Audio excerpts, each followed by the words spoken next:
पण दुसऱ्या बाजूला एक तर्क असा आहे की त्यावेळेला राहुल गांधी आले आणि राहुल गांधींनी बाळासाहेबांच्या समाधीवर डोकं ठेवलं तर उद्धव ठाकरे जिंकणार नाहीत. नाही बघा, वंदनीय बाळासाहेबांच्या स्मारकावरती येऊन डोकं टेकणं म्हणजे बाळासाहेबांचे विचार स्वीकारणं असं होत नाही ना. नाटकं करण्यासाठी काही करतील ना ते.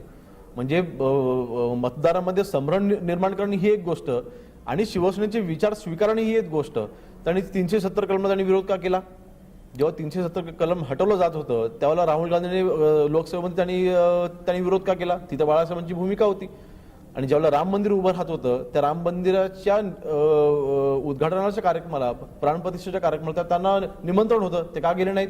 राहुल गांधी सुद्धा गेले नाही आणि उद्धव ठाकरे सुद्धा गेले नाहीत.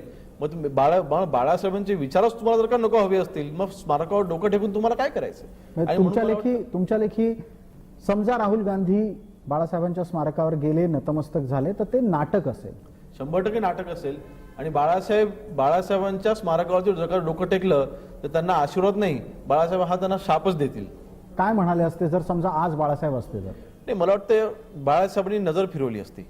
राहुल गांधी परिवाराला बाळासाहेब कसे स्वीकारू शकले असते? कधीच नाही ना. बाळासाहेबांनी स्पष्ट म्हटलं होतं की जर का शिवसेनेला काँग्रेससोबत जायची जर का वेळ आली तर मी माझं शिवसेनेचं दुकान बंद करेन, हे काही इंटरव्ह्यूमध्ये बाळासाहेब म्हटले होते. अशा वेळेला गांधी कुटुंबासोबत वंदनीय बाळासाहेब कधीच गेले नसते ना. आणि उद्धवजींनी त्यांच्यासोबत जावं फक्त स्वतःची राजकीय खुर्ची वाचवण्यासाठी. संघर्ष करायचा असेल तर उद्धवजींनी स्वतः एकट्याने करावा ना. गांधी परिवाराला सोबत घेऊन कशाला, काँग्रेसला सोबत घेऊन कशाला?